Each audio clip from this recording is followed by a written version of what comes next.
আসসালামু আলাইকুম। Mamun national school boys আর class 7-এর ছেলেরা, আজকে দেখো তোমাদের 2021 সালের ভৌত বিজ্ঞানের ক্লাস প্রথম শুরু হচ্ছে। তো 2021 সালের জানুয়ারি মাসের সিলেবাস হিসাবে আমি তাপ ও তাপমাত্রা এই চ্যাপ্টারটা ঠিক করেছি।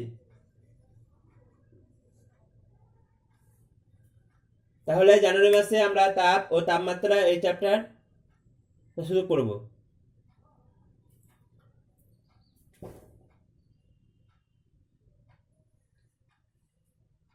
এবার ভৌত বিজ্ঞান শুরু করার আগে আমি কিছু কথা তোমাদেরকে বলছি, ভালো করে খেয়াল করো। যে ভৌত বিজ্ঞান হচ্ছে এমন একটা বিষয়, এটা খুবই সহজ এবং খুব ইম্পর্টেন্ট একটা সাবজেক্ট। তাই এই ভৌত বিজ্ঞান বিষয়টা ওপর একটু গুরুত্ব ভালো করে দিতে হবে। এবং এটা ক্লাস 6-এও ভৌত বিজ্ঞান ছিল, কিন্তু সেখানে ভৌত বিজ্ঞান আলাদাভাবে ছিল না। সেখানে লাইফ সায়েন্স অর্থাৎ জীবন বিজ্ঞান এবং ভৌত বিজ্ঞান একসঙ্গে মিশ্রিত করে একটা বই ছিল, যেটা ছিল জেনারেল সায়েন্স। সেই জেনারেল সায়েন্সের মধ্যে তোমরা ভৌত বিজ্ঞানে কিছু পড়া করেছ, যেমন বল কাকে বলা হয়, শক্তি, ক্ষমতা, তারপর বলের একক, এরকম কিছু কোশ্চেন সেখানে ছিল। তো ভৌত বিজ্ঞানে দেখো, আজকে আমরা যেটা পড়বো সেটা হচ্ছে তাপ ও তাপমাত্রা। তাহলে প্রথমে জানতে হবে যে তাপ কি, তারপরে তাপমাত্রা কি। তাহলে তাপ এবং তাপমাত্রা এই দুটো কি? ভৌত বিজ্ঞানের ভাষায় তাপকে এক প্রকার রাশি বলা যেতে পারে। আবার শক্তি কাকে বলে সেটা তোমরা ক্লাস 6-এ পড়েছো, যে যার কাজ করার সামর্থ্য থাকে তাকে শক্তি বলা হয়। কাজ করার সামর্থ্যকে শক্তি বলা হয়। কোনো বস্তু বা ব্যক্তি যদি কাজ করতে পারে তাহলে তার কাজ করার সামর্থ্যকে বলা হয় শক্তি। তাপ ও এক প্রকার শক্তি, কারণ তাপেরও কার্য করার সামর্থ্য আছে। তাহলে তাপ হলো এক প্রকার শক্তি, তাই তো? তাপ হলো এক প্রকার শক্তি। এই শক্তি কিরকম শক্তি না, তাপ হলো ওই প্রকার শক্তি যে শক্তি গ্রহণ করলে কোনো বস্তু আগের থেকে উত্তপ্ত হয়ে যায় এবং বর্জন করলে আগের থেকে শীতল হয়ে যায়।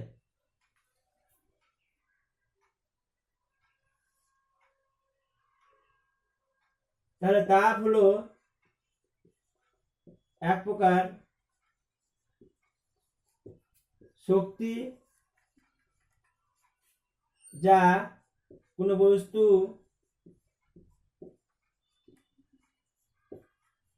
গ্রহণ করলে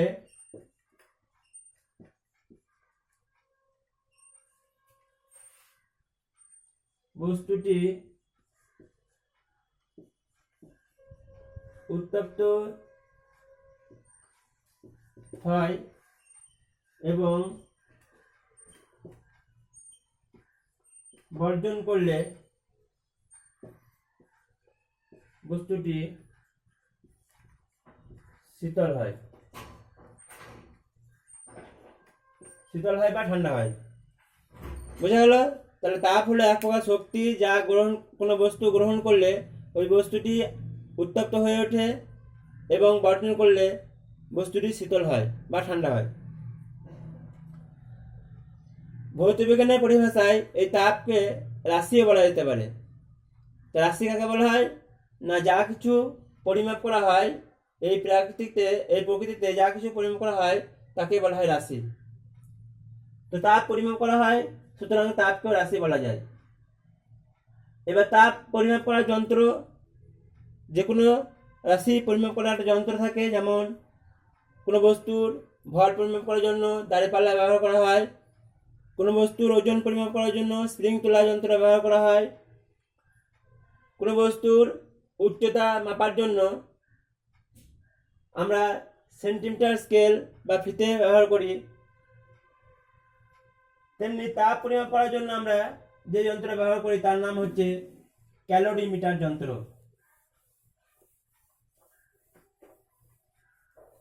তাপ পরিমাপ করা হয় ক্যালোরিমিটার যন্ত্রের সাহায্যে।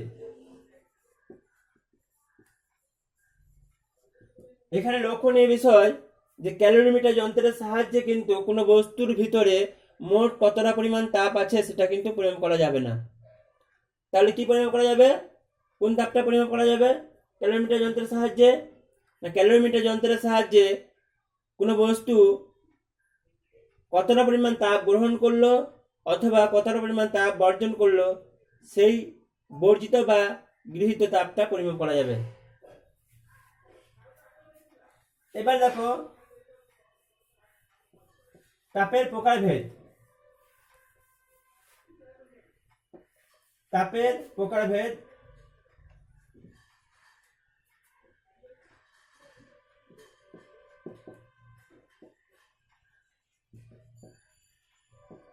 তাপকে মোট তিনটে ভাগে ভাগ করা যায়। তিনটি ভাগে ভাগ করা যায়, অর্থাৎ তাপ তিন প্রকার। তাপ তিন প্রকার।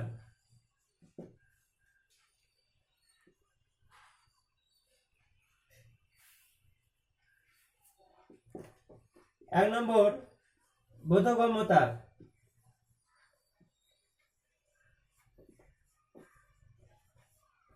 দু নম্বর লীন তাপ।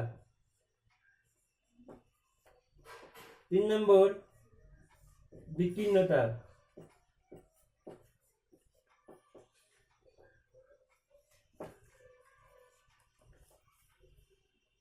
তাহলে তাপ হলো তিন প্রকার: বোধগম্য তাপ, লীন তাপ এবং বিকীর্ণ তাপ।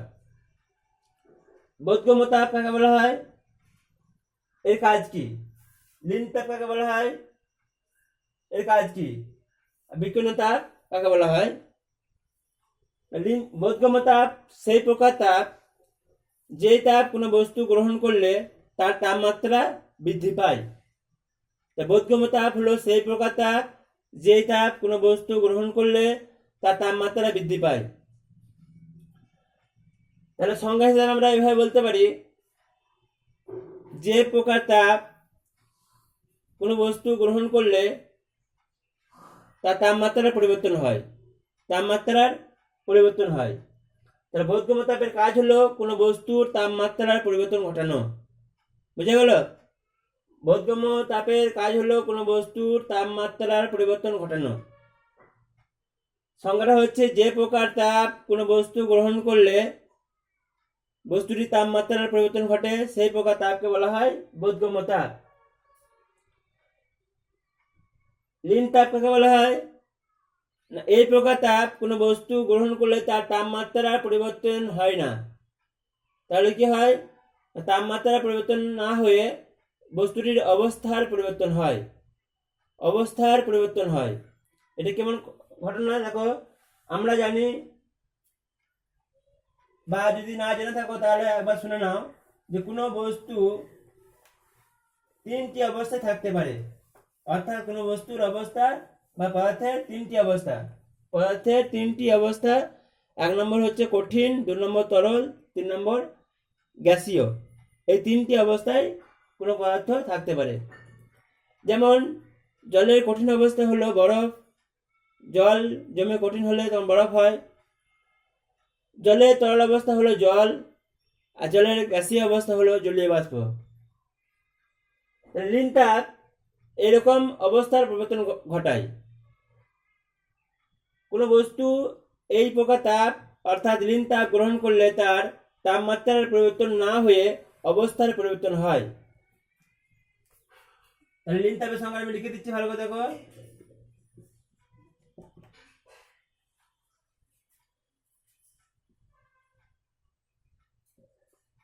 যে তাপ কোনো বস্তুর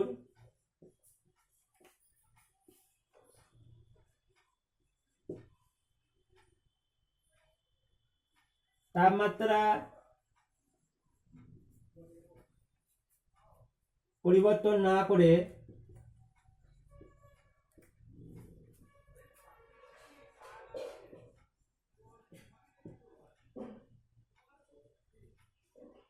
বস্তুটির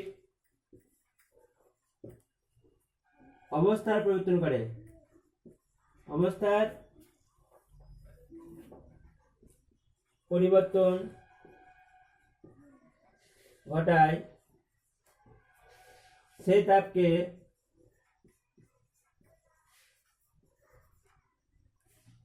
লিন তাপ বলে।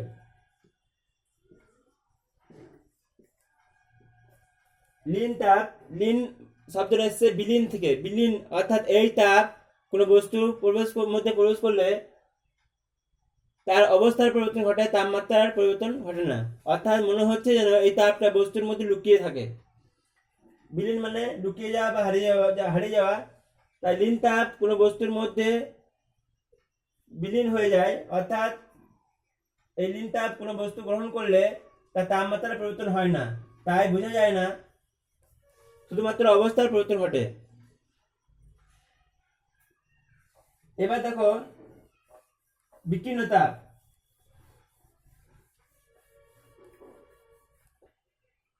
বিকীর্ণ তাপ কাকে বলা হয়?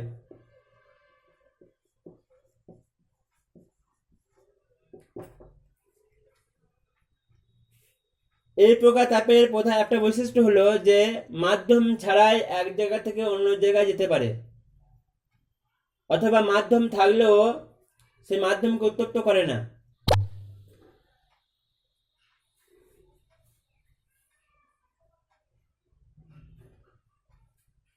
তাহলে সংজ্ঞাটা কেমন হবে না, যে তাপ কোনো তাপ উৎস থেকে তরঙ্গের আকারে কোনো মাধ্যম ছাড়াই অথবা মাধ্যম থাকলেও মাধ্যমকে উত্তপ্ত না করে এক স্থান থেকে অন্য স্থানে সঞ্চালিত হয়, তাকে বলা হয় বিকীর্ণ তাপ। যে তাপ কোনো তাপ উৎস থেকে তরঙ্গের আকারে কোনো মাধ্যম ছাড়াই অথবা মাধ্যম থাকলেও সেই মাধ্যমকে উত্তপ্ত না করে এক স্থান থেকে অন্য স্থানে সঞ্চালিত হয়, সেই তাপকে বলা হয় বিকীর্ণ তাপ। যেমন সূর্য থেকে যে তাপ পৃথিবীতে আসে সেটা এক প্রকার বিকীর্ণ তাপ। সংজ্ঞাটা লিখে দিই। যে তাপ কোনো তাপ উৎস থেকে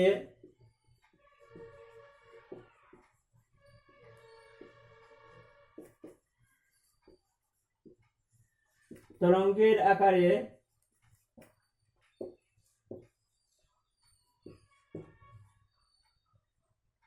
মাধ্যম ছাড়াই বা মাধ্যম থাকলেও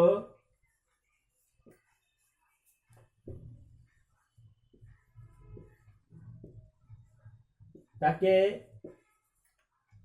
উত্তপ্ত না করে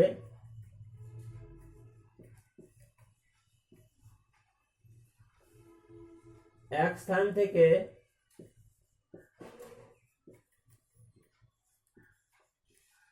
অন্য স্থানে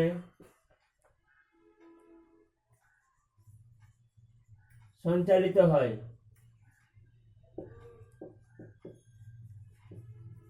তাকে বলে বিকীর্ণ তাপ।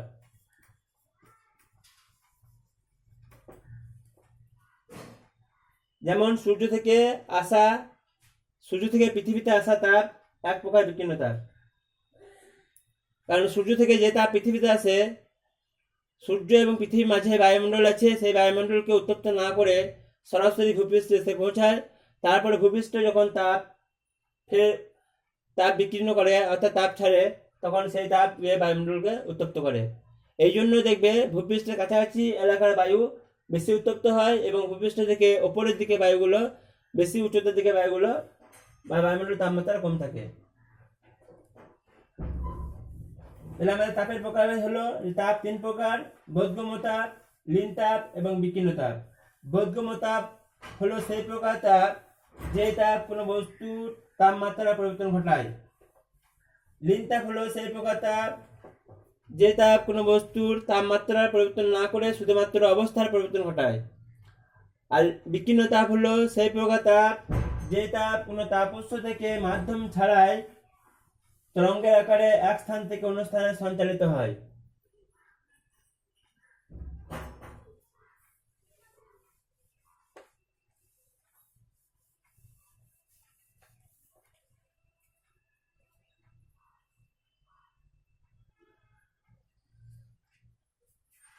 এবার দেখো তাপমাত্রা কাকে বলে।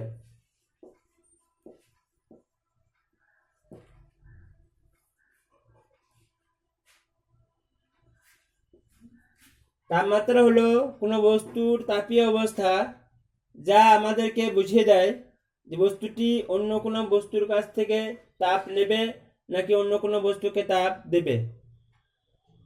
অর্থাৎ তাপমাত্রা কোনো বস্তুর তাপীয় অবস্থা, যা তাপ প্রবাহের অভিমুখ নির্ধারণ করে। তাপ প্রবাহের অভিমুখ নির্ধারণ করে কোন দিকে তাপ যাবে। তাপমাত্রা হলো কোনো বস্তুর তাপীয় অবস্থা, যা আমাদেরকে বুঝিয়ে দেয় যে কোনো বস্তু অন্য বস্তুর কাছ থেকে তাপ নেবে নাকি অন্য কোনো বস্তুকে তাপ দেবে। সংক্ষেপে বললে এরকম বলা যাবে, তাপমাত্রা হলো কোনো বস্তুর তাপীয় অবস্থা, যা তাপ প্রবাহের অভিমুখ নির্ধারণ করে বা নির্দেশ করে। তাপ প্রবাহের অভিমুখ নির্দেশ করে। তাপমাত্রা হলো কোনো বস্তুর তাপীয় অবস্থা,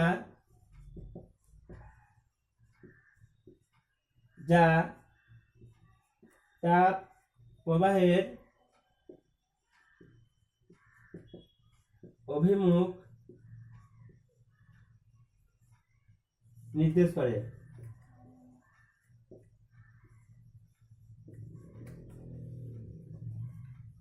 তাপ প্রবাহের অভিমুখ নির্দেশ করে, এটা যদি না বুঝতে পারো তাহলে এভাবে বলবে, তাপমাত্রা হলো কোনো বস্তুর তাপীয় অবস্থা, যা আমাদেরকে বুঝিয়ে দেয় যে ওই বস্তুটি অন্য কোনো বস্তুকে তাপ দেবে না অন্য বস্তুর কাছ থেকে তাপ নেবে।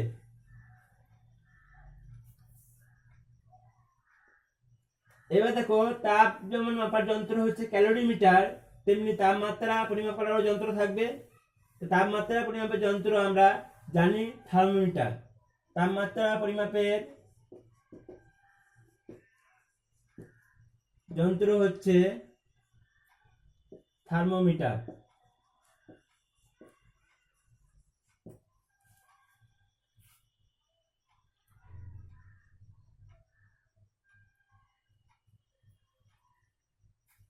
এবার দেখো, একটু আগে যেটা বললাম যে তাপমাত্রা কোনো বস্তু তাপীয় অবস্থা, যা আমাদেরকে নির্দেশ করে যে কোনো বস্তু অন্য কোনো বস্তুকে তাপ দেবে নাকি অন্য কোনো বস্তুর কাছ থেকে তাপ নেবে।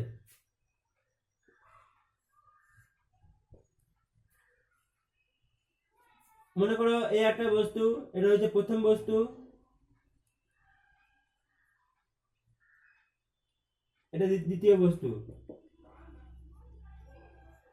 প্রথম বস্তুর তাপমাত্রা হচ্ছে 70°C, দ্বিতীয় বস্তুর তাপমাত্রা মনে করো 20°C।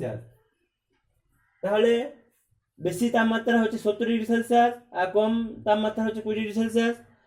সুতরাং তখন এই দুটো বস্তুকে কাছাকাছি সংস্পর্শে রাখলে অথবা কাছাকাছি রাখলে 70°C তাপমাত্রায় উত্তপ্ত বস্তুর কাছ থেকে তাপ যাবে 20°C তাপমাত্রায় উত্তপ্ত বস্তুর দিকে। অর্থাৎ তখন বেশি তাপমাত্রা বস্তু থেকে, অর্থাৎ প্রথম বস্তু থেকে দ্বিতীয় বস্তু থেকে তাপ যাবে যদি প্রথম বস্তু তাপমাত্রা বেশি হয়। এই তাপ যাওয়াটা কতক্ষণ পর্যন্ত হবে না, যতক্ষণ না উভয় বস্তুর তাপমাত্রা সমান হয়। উভয় বস্তুর তাপমাত্রা সমান হয়ে গেলে তাপের প্রবাহটা বন্ধ হয়ে যাবে আর তাপ যাওয়া আসা করবে না বা তাপ সঞ্চালন বন্ধ হয়ে যাবে। এই জিনিসটা দেখো আমরা ঠিক জল প্রবাহের সঙ্গে তুলনা করতে পারি। তাপ প্রবাহকে জল প্রবাহের সঙ্গে তুলনা করতে পারি। মনে করো এখানে একটা পাত্র আছে আর একটা পাত্র কাছাকাছি জায়গায় রেখেছি। এবার এই পাত্রে জলের পরিমাণ বেশি, জলের উচ্চতা বেশি, এই পাত্রে খুব সামান্য জল আছে। এই দুটো পাত্রকে যদি আমরা কানেকশন করতে পারি তাহলে দেখা যাবে যে ঘটনা ঘটে সেটা হচ্ছে বেশি উচ্চতায়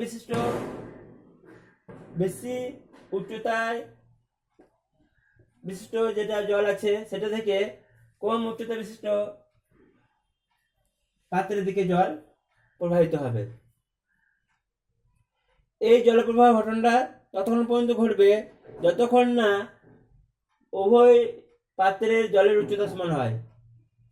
উভয় পাত্রের জলের উচ্চতা সমান হয়ে গেলে জল প্রবাহটা বন্ধ হয়ে যাবে। ঠিক তেমনি তাপ প্রবাহের ক্ষেত্রেও একই ঘটনা ঘটে। যখন উভয় বস্তুর তাপমাত্রা সমান হয়ে যাবে তখন তাপ প্রবাহ বন্ধ হয়ে যাবে। সুতরাং আমরা তাপমাত্রাকে জলের উচ্চতার সঙ্গে তুলনা করতে পারি। যদি জলের উচ্চতা বেশি থাকে তাহলে জলপ্রবাহ ঘটনা ঘটবে এবং দুটো বস্তুর জলের উচ্চতা সমান হয়ে গেলে, দুটো পাত্রেতে জলের তাপমাত্রা উচ্চতা সমান হয়ে গেলে আর জলপ্রবাহ ঘটবে না, অর্থাৎ জল আর যাবে না। ঠিক তেমনি তাপের ক্ষেত্রেও তাই হয়। কোনো বস্তুর তাপমাত্রা বেশি থাকলে কম তাপমাত্রার দিকে তাপ যাবে ততক্ষণ পর্যন্ত যতক্ষণ না তাদের তাপমাত্রা সমান হচ্ছে। তাপমাত্রা সমান হয়ে গেলে তাপ প্রবাহ বন্ধ হয়ে যাবে। এখানে দেখো জলের ক্ষেত্রে যেমন জলের পরিমাণের উপরে নির্ভর করছে না, জল প্রবাহটা জলের পরিমাণের উপর নির্ভর করছে না। অর্থাৎ যেটা বলতে যাচ্ছি ছবি আঁকি দেখো,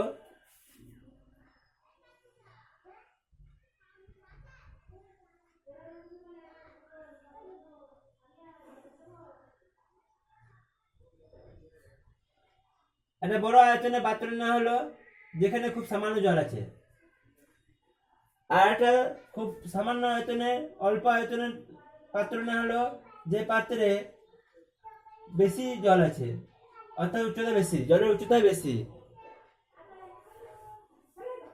এবার দেখো এখানে যদি জলের পরিমাণ থাকে, জলের পরিমাণ মনে করো 50 সিসি, কিন্তু উচ্চতা হচ্ছে জলের উচ্চতা 10 সেমি ধরো।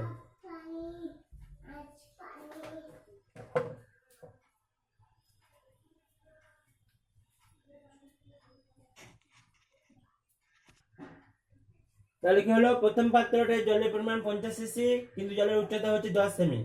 দ্বিতীয় পাত্রে মনে করো জলের পরিমাণটা 30 সিসি কিন্তু উচ্চতা 20 সেমি। তাহলে দেখো জলের পরিমাণ যদি কম বেশি ভাবি তাহলে জলের পরিমাণ প্রথম পাত্রে বেশি কিন্তু দ্বিতীয় পাত্রে কম। তবুও আমরা জানি যে এই দ্বিতীয় পাত্র থেকে প্রথম পাত্রের দিকে জল যাবে যদি কানেকশন পথ থাকে। তার কারণ এখানে জলের হাইটটা বেশি। তাহলে জলের প্রবাহটা নির্ভর করছে জলের উচ্চতার উপরে, জলের পরিমাণের উপর নয়। জলের পরিমাণ যেখানে কম সেখান থেকেও জল যেতে পারে বেশি আয়তনের, যেখানে জল বেশি সেই জায়গায় বা সেই পাত্রে। যদি কম জল বিশিষ্ট পাত্রের উচ্চতা কম জল বিশিষ্ট পাত্রের জলের উচ্চতা বেশি হয় দ্বিতীয় পাত্রের তুলনায়, ঠিক তেমনি তাপের প্রবাহটাও ওরকমই ঘটনা। এখানে যদি তাপ বেশি আছে মনে করো, তাপের পরিমাণটা বেশি কিন্তু তাপমাত্রা হচ্ছে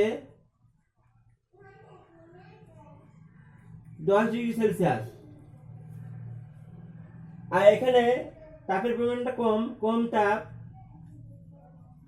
দ্বিতীয় বস্তুর তাপ কম কিন্তু তাপমাত্রা প্রথম পাত্রের তুলনায় বেশি, মনে করো 25 ডিগ্রি সেলসিয়াস। এরকম যদি ঘটনা ঘটে তবুও কম তাপ বিশিষ্ট বস্তু থেকে বেশি তাপ বিশিষ্ট বস্তুর দিকে তাপ যাবে। যেহেতু কম তাপ বিশিষ্ট বস্তুর তাপমাত্রা বেশি তাপ বিশিষ্ট বস্তুর তাপমাত্রার তুলনায় বেশি, তাই এক্ষেত্রে তাপের প্রবাহটা হবে দ্বিতীয় পাত্র থেকে প্রথম পাত্রের দিকে, অর্থাৎ 25°C তাপমাত্রা বস্তু থেকে 10°C তাপমাত্রা বস্তুর দিকে তাপ প্রবাহিত হবে। যখন উভয়ের তাপমাত্রা সমান হয়ে যাবে তখন আর তাপ প্রবাহ হবে না। তাহলে দুটো জল প্রবাহ এবং তাপ প্রবাহকে যদি তুলনা করি, তাহলে দেখো এখানে জলের উচ্চতাকে তাপমাত্রার সঙ্গে তুলনা করা যেতে পারে। জলের উচ্চতা বেশি থাকলে তবেই জল প্রবাহ ঘটে, তেমনি তাপমাত্রা যদি পার্থক্য থাকে তাহলে এটা তাপ প্রবাহ ঘটবে। তাপমাত্রা যদি দুটো বস্তুর তাপমাত্রার পরিমাণ সমান থাকে, তাপমাত্রা একই থাকে, তাহলে কিন্তু তাপ প্রবাহ ঘটবে না।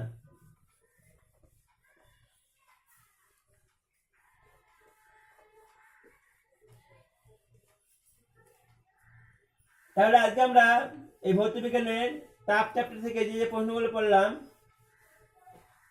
সেগুলো একবার আলোচনা করে নিই। প্রথম শিখলাম তাপ কাকে বলা হয়।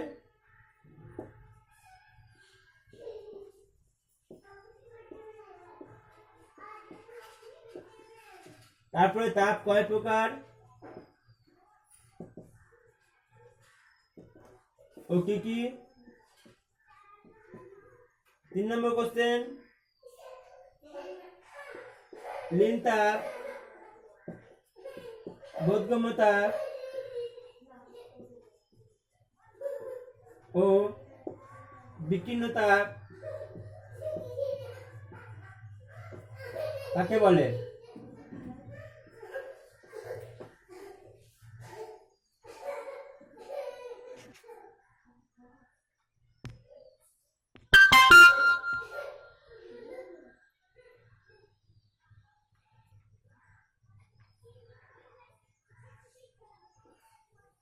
চার নম্বর, তাপমাত্রা কাকে বলে। 5 নম্বর,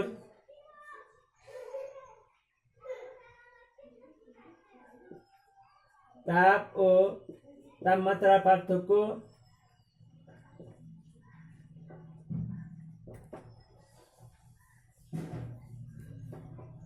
6 নম্বর, বিকীর্ণ তাপ ও লীন তাপের পার্থক্য। তাপ ও তাপমাত্রার পার্থক্যটা এখনো পড়ানো হয়নি, আমি আবার আলোচনা করে দিই। তাপ এবং তাপমাত্রা এই পার্থক্যে প্রথম পয়েন্টে সংজ্ঞাটা দেওয়া যেতে পারে। তাপ হলো এক প্রকার শক্তি, কিন্তু তাপমাত্রা হলো কোনো বস্তুর তাপীয় অবস্থা। এরপর দেখো, তাপ পরিমাপ করা হয় কোনো বস্তুর দ্বারা গৃহীত বা বর্জিত তাপ পরিমাপ করা হয় ক্যালোরিমিটার যন্ত্রের সাহায্যে। তাহলে পার্থক্য লেখা যেতে পারে যে তাপ পরিমাপ করা যন্ত্র হচ্ছে ক্যালোরিমিটার, আর তাপমাত্রা পরিমাপ করা যন্ত্র হচ্ছে থার্মোমিটার। আর একটা পয়েন্ট দেখো, একক দিয়ে দেওয়া যেতে পারে। তাপ মাপা হয় ক্যালোরি এবং জুল এই দুটি এককে। তাপমাত্রা মাপা হয় ডিগ্রি সেলসিয়াস বা ডিগ্রি ফারেনহাইটে। তাপ মাপা হয় ক্যালোরি বা জুল এই দুটি এককে, আর তাপমাত্রা পরিমাপ করা হয় ডিগ্রি সেলসিয়াস বা ডিগ্রি ফারেনহাইট। 6 নম্বর কোশ্চেন দেখো, বিকীর্ণ তাপ ও লীন তাপের পার্থক্য। বিকীর্ণ তাপ কোনো বস্তুর তাপমাত্রার পরিবর্তন ঘটায় কিন্তু অবস্থার পরিবর্তন ঘটাতে পারে না, আর লীন তাপ কোনো বস্তুর অবস্থার পরিবর্তন ঘটায় কিন্তু তাপমাত্রার পরিবর্তন ঘটাতে পারে না। এই একটি পার্থক্য হবে এখানে। যাই হোক, তোমরা এই প্রশ্নগুলো ভালো করে মুখস্থ, এই প্রশ্নের উত্তরগুলো ভালো করে মুখস্থ করে তারপরে খাতায় লিখে রাখবে।